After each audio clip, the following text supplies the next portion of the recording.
जय हिंद दोस्तों।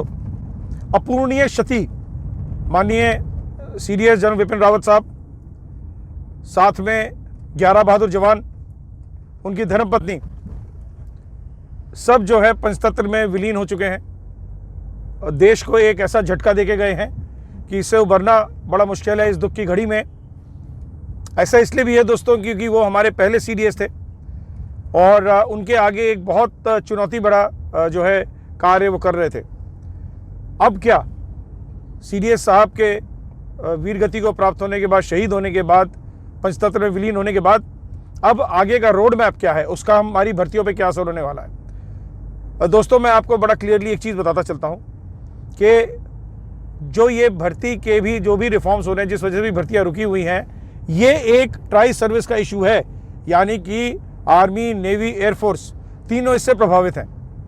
तीनों अगर इससे प्रभावित हैं तो जो सीडीएस का ऑफिस था वो इसका एक सेंट्रल पॉइंट है पूरी इस प्रक्रिया के ऊपर काम करने के लिए। लिहाजा यदि सीडीएस की नियुक्ति, अगले सीडीएस साहब की नियुक्ति जल्दी नहीं होती है तो ये जो है हमारी भर्तियों पर मुझे लगता है थोड़ा और असर डाल सकता है। कम से कम जो फिजिकल की भर्तियां हो रही हैं उन पे तो ज़रूर असर डालेगा अगर जल्द ही सीडीएस साहब की नियुक्ति जो है तय नहीं हुई। काफ़ी जो ऐसे कार्य हैं जो वो ऑफिस कर रहा था और काफ़ी तेज़ी से कर रहा था, तो ये जो है एक अगर यदि ये नियुक्ति जल्दी नहीं हुई तो हो सकता है कि हमारी भर्ती पर जो है इसका थोड़ा सा और असर पड़े, कम से कम फिजिकल की, क्योंकि रिटर्न के लिए तो ऑलमोस्ट सारी तैयारी है, पर फिजिकल की जो भर्तियाँ होनी थी उन पर ज़रूर असर पड़ेगा अगर सीडीएस साहब की नियुक्ति जल्दी नहीं हुई।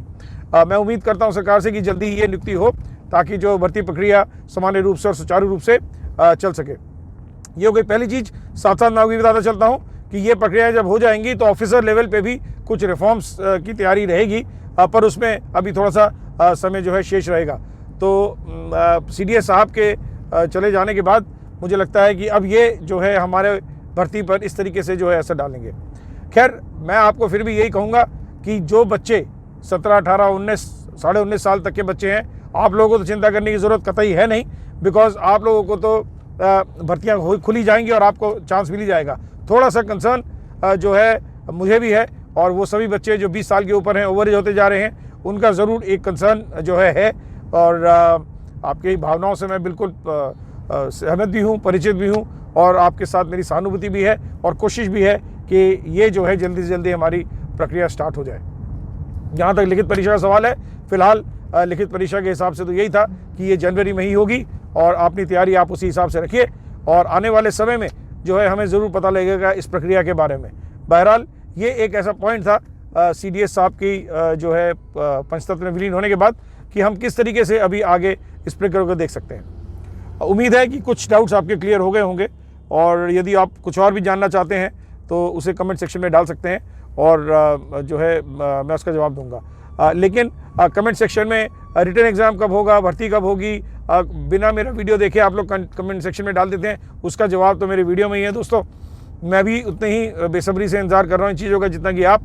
लेकिन आप ये यकीन मान के चलिए कि अगर मेरे को कुछ पता भी होगा प्रक्रिया के बारे में तो मैं सरकारी मर्यादा की गरिमा को ज़रूर अपने मद्देनज़र रखूँगा और आपको सिर्फ वही जानकारी दूंगा जिस जानकारी के लिए मैं श्योर हूँ और जो जानकारी देना जो है लाजमी होगा और मैं दे पाऊँगा।